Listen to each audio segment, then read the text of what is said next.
மைதா மாவு நல்லதா கோதுமை மாவு நல்லதா? இதுல பேசுறதுக்கு என்னங்க இருக்கு? மைதா கெட்டது, கோதுமை நல்லது, அவ்வளவுதான். போய் வேலையப்பாரு அப்படின்னு சொல்லிட்டு இந்த வீடியோவை ஸ்கிப் பண்ணிட்டு போயிடாதீங்க. ஏன்னா மைதா மாவு எதுல இருந்து எடுக்கிறாங்க, கோதுமை மாவு எதுல இருந்து எடுக்கிறாங்க? ரெண்டுமே கோதுமையில இருந்து தான் எடுக்கிறாங்க. அப்படி இருக்கும்போது மைதா மட்டும் கெட்டது, கோதுமை மட்டும் நல்லது, இது எப்படி, ஏன், எதனால? இப்படி எந்த கேள்வியுமே கேட்காம யாரோ சொல்றாங்கன்னு அப்படியே அக்செப்ட் பண்ணிப்பீங்களா? அது மட்டும் இல்லாமல் இந்த வீடியோவில் இது எதனால் கெட்டதுன்னு பார்க்குறத தாண்டி நம்ம டிஃபனுக்கு மெஜாரிட்டியாக யூஸ் பண்ணுற இன்னொரு பொருள் என்ன, அரிசி, அப்புறமா ரவை. இப்படி இந்த 4 ஐட்டத்தை பற்றியும் தான் இந்த வீடியோவில் நம்ம பார்க்க போகிறோம். இது 4த்தில் எது நம்ம உடம்புக்கு நல்லது, எதை எவ்வளோ எடுத்துக்கணும், எதை எப்படி செஞ்சு சாப்பிட்றது நல்லதுன்னு ஒரு ஃபிட் செக்கப் போட்டுருவோம் வாங்க.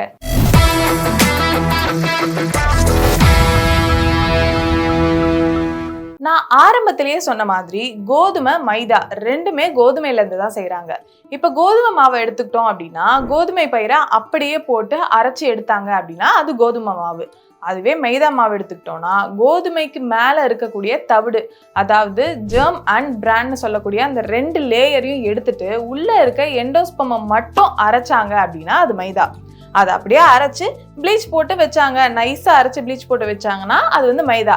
ஆனால் அதையே கொரகொரப்பாக அரைக்கிறாங்க, ப்ளீச் எதுவும் போடலை அப்படின்னா அதுதான் ரவை. நிறைய பேருக்கு வீட்டில் வந்து நம்ம ரவை உப்புமா செஞ்சு கொடுப்பாங்க, நம்மளும் வேண்டாம் வெறுப்பாக சாப்பிட்ருவோம். ஆனால் அந்த ரவை எதில் செய்கிறாங்க அப்படிங்கிறதே நமக்கு தெரியாது. இப்போ சொல்கிறேன், ரவையும் மைதால இருந்து தான் செய்கிறாங்க. அதனால உங்கள் வீட்டில் அடிக்கடி வந்து ரவை உப்புமா செஞ்சு கொடுக்குறாங்க அப்படின்னா இதுவும் மைதால செய்கிறது தான், மைதா வந்து எப்படி கெட்டதோ அதே மாதிரி இதுவும் கெட்டது தான் அப்படின்றத சொல்லிடுங்க.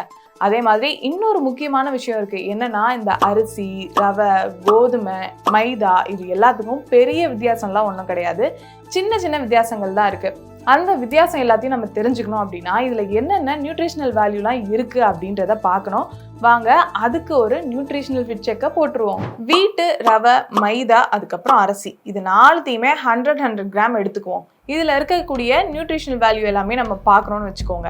இப்போ உங்ககிட்ட நான் இது 4த்தில் எதில் வந்து கேலரிஸும் கார்போஹைட்ரேட்டும் ரொம்ப அதிகமாக இருக்குது அப்படின்னு நான் கேட்டேன்னா ஜென்ரலாக உங்களுக்கு என்ன தோணும்?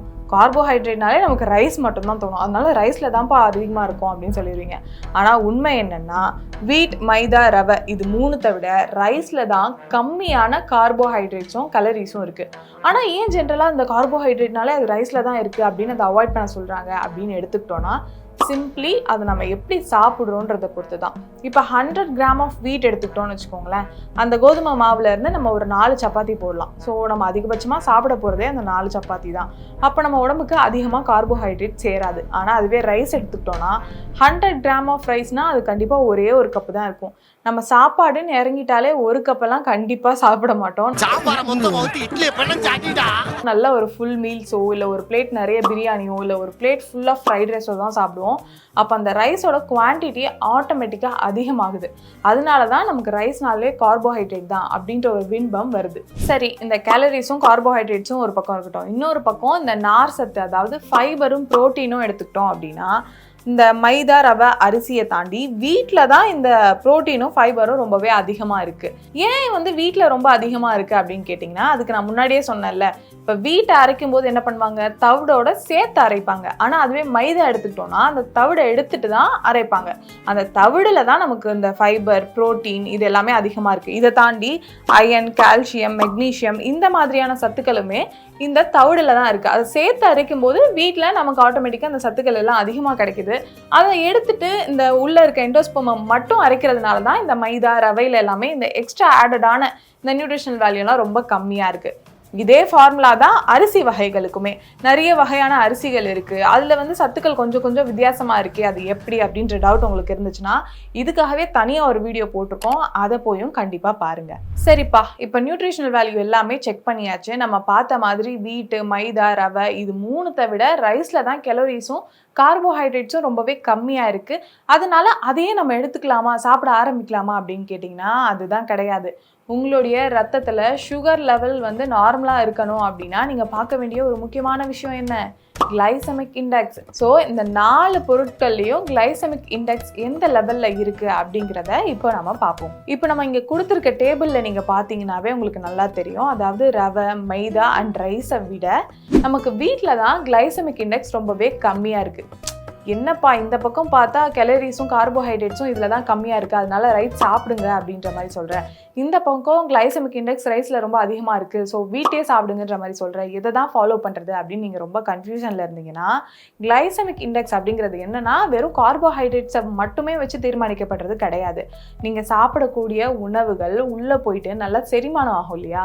அப்படி செரிமானம் ஆகும்போது உங்கள் ரத்தத்தில் குளுக்கோஸ் லெவல் பொறுமையாக தான் கலக்குது அப்படின்னா அது லோ கிளைசமிக் இண்டெக்ஸ். அதுவே அது வேகமாக கலந்துருது, உங்களுக்கு சுகர் வந்து ரொம்ப ஹையாக ஸ்பைக் ஆகுது அப்படின்னா தான் ஹை கிளைசமிக் லெவலாக இருக்கும். நீங்கள் அதனால் லோ கிளைசமிக் இண்டெக்ஸ் இருக்கக்கூடிய உணவுகளை சாப்பிட்றதுனா நல்லது. சரி, இதில் வீட்டு தானே இருக்குது, அப்போ அதனால தானே முன்னாடியிலேருந்து சொல்லிட்டு இருக்காங்க சுகர் பேஷண்ட்ஸ் எல்லாமே நல்லா சப்பாத்தியாக சாப்பிட்ணுன்னு அப்படின்னு நினச்சிங்கன்னா அதுவும் கிடையாது. நீங்கள் வெறும் சப்பாத்தி மட்டுமே தான் சாப்பிட்டுட்டு இருக்கணும் அப்படின்ற அவசியம் கிடையாது. உங்கள் உணவு முறை ரொம்பவே பேலன்ஸ்டாக இருக்கணும். அதாவது நீங்கள் இப்போ ரைஸ் சாப்பிட போகிறீங்க, உங்கள் உடம்புல உங்கள் ரத்தத்தில் குளுக்கோஸ் லெவல் நார்மலாக இருக்கணும்னு நீங்கள் நினைக்கிறீங்க அப்படின்னா நான் சொன்ன மாதிரி வெறும் 100 grams ஆஃப் ரைஸ் மட்டும் எடுத்துக்கிட்டு அது கூட ஃபைபர் அண்ட் ப்ரோட்டீன் அதிகமாக இருக்கக்கூடிய காய்கறிகள், கொஞ்சம் கீரை, அதுக்கப்புறமா நான்வெஜ், முக்கியமாக ப்ரோட்டீன் அதிகமாக இருக்கக்கூடிய சிக்கன் மாதிரி மீட் எல்லாமே வச்சுட்டு உங்களுடைய உணவு ரொம்ப பேலன்ஸ்டாக இருந்துச்சு அப்படின்னா உங்கள் ரத்தத்தில் இருக்கக்கூடிய குளுக்கோஸ் லெவலுமே ரொம்ப பேலன்ஸ்டாக இருக்கும். அதே மாதிரி நீங்கள் கோதுமை மாவை சூஸ் பண்ணுறதுமே ஓகே தான், நல்லது தான். ஆனால் அதே நீங்கள் வீட் தானே அப்படின்னு சொல்லிட்டு பூரி போட்டு சாப்பிட்றது, இல்லை நிறைய பட்டர் போட்டு சப்பாத்தி சுட்டு சாப்பிட்றது, இல்லை உள்ளே வந்து உருளைக்கிழங்கு வச்சுட்டு நிறைய பட்டர் போட்டு ஆலு பரோட்டா மாதிரி சாப்பிட்றேன் அப்படின்னு சாப்பிட்டீங்க அப்படின்னா கண்டிப்பாக உங்கள் உடல் நலத்துக்கு ரொம்ப பிரச்சனைகள் தான் ஏற்படும். அதுக்கு பதிலாக எண்ணெய் கொஞ்சம் கம்மியாக ஊற்றியோ இல்லை எண்ணெயே ஊற்றாமல் சப்பாத்தி ஃபுல்கா அந்த மாதிரி போட்டு எடுத்துக்கிட்டு, அதுவும் 100 grams ஆஃப் மாவில் எவ்வளோ சப்பாத்தி போடலாம்? ஒரு 4 தான். ஸோ நீங்கள் சப்பாத்தி தான் நான் சாப்பிட்றேன் அப்படின்னு சொல்லிட்டு அது ஒரு 8, 10 சாப்பிட்டீங்கனாலுமே உங்களுக்கு பிரச்சனை தான் வரும். ஒரு 4 சப்பாத்தி எடுத்துக்கிட்டு அதுக்கு தொட்டுக்கிறதுக்கும், இப்போ பூரியெல்லாம் நீங்கள் போட்டிங்கன்னா என்ன பண்ணுவீங்க? கோதுமையில் தான் அது செய்கிறதா இருந்தாலுமே உருளைக்கிழங்கு இந்த மாதிரி எடுத்துப்பீங்க. ஸோ அதில் வந்து அதிகமான ஃபைபரோ ப்ரோட்டீனோ கிடையாது.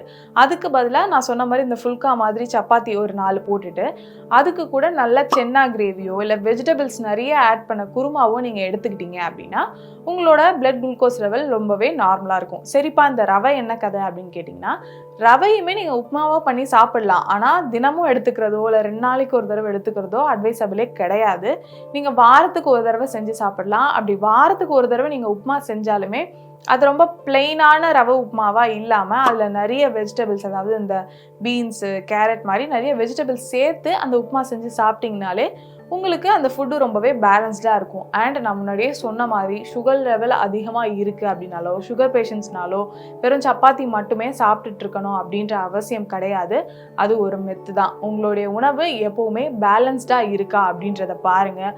அதில் இருக்கக்கூடிய நியூட்ரிஷன் வேல்யூஸ் என்னன்னு பாருங்கள், அதோட கிளைசமிக் இண்டெக்ஸ் லெவல் என்னன்னு பாருங்கள். அண்ட் நீங்கள் எடுத்துக்கக்கூடிய ஒவ்வொரு மீல்லையும் கண்டிப்பாக ஃபைபர், ப்ரோட்டீன், கார்போஹைட்ரேட், ஃபேட் இது எல்லாமே இருக்கிற மாதிரி ஒரு பேலன்ஸ்டு மீலாக எடுத்துக்கோங்க. கண்டிப்பாக இந்த ஃபிட் செக் வீடியோ உங்களுக்கு ரொம்பவே யூஸ்ஃபுல்லாக இருந்திருக்கும்னு நம்புகிறேன். அப்படி இருந்தால் கண்டிப்பாக லைக் பண்ணி இந்த வீடியோவை உங்கள் ஃப்ரெண்ட்ஸ் அண்ட் ஃபேமிலிக்கு ஷேர் பண்ணுங்கள். இதே மாதிரி இன்னும் நிறைய உங்கள் டே டு டே ஹெல்த்தை பில்ட் பண்ணுற மாதிரியான இன்ஃபர்மேட்டிவான வீடியோஸ் பார்க்க ஹெல்த் ஸ்டுடியோவை மறக்காமல் சப்ஸ்கிரைப் பண்ணிவிடுங்க.